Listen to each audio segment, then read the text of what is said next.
વડોદરાના કરજણનું અભરા ગામ સંપર્ક વિહોણું બન્યું છે। ચારે બાજુ પાણીનું સામ્રાજ્ય જોવા મળી રહ્યું છે।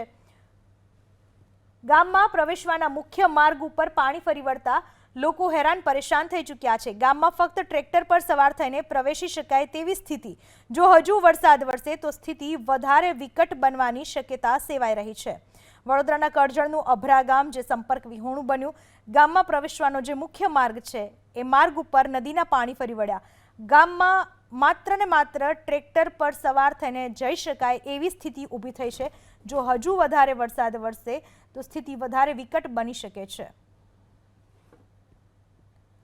વડોદરાના કરજણના અભરા ગામે પણ જ્યાં જુઓ ત્યાં પાણી જ પાણી જોવા મળી રહ્યું છે। અભરા ગામ સંપર્ક વિહોણું બની ચૂક્યું છે। ઢાઢર નદીના પાણી ફરી વળ્યા। અભરા ગામ જવાના મેઇન રોડ ઉપર મુખ્ય રસ્તા ઉપર કેડસમાં પાણી ફરી વળ્યા।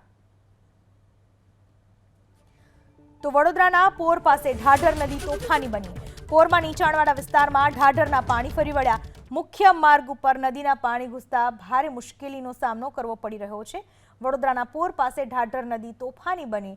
નદીના પાણી ચારે બાજુ ફરી વળ્યા છે, જેના પરિણામે લોકોને ભારે હાલાકીનો સામનો કરવો પડ્યો। પોરમાં નીચાણવાળા વિસ્તારોમાં ઢાઢર નદીના પાણી ફરી વળ્યા। મુખ્ય માર્ગ ઉપર નદીના પાણી ફરી વળતા ભારે મુશ્કેલીનો સામનો લોકોને કરવો પડી રહ્યો છે। દ્રશ્યમાં જોઈ શકાય છે તે મુજબ પોર પાસે ઢાઢર નદી તોફાની બની અને ઢાઢરના પાણી ચારે બાજુ ફરી વળ્યા। નીચાણવાળા વિસ્તારમાં પોરમાં ઢાઢરના પાણી ફરી વળ્યા છે અને મુખ્ય માર્ગ પણ પાણીમાં ગરકાવ થયો। લોકો મહા મુસીબતે ટ્રેક્ટરમાં ત્યાંથી પસાર થઈ રહ્યા છે।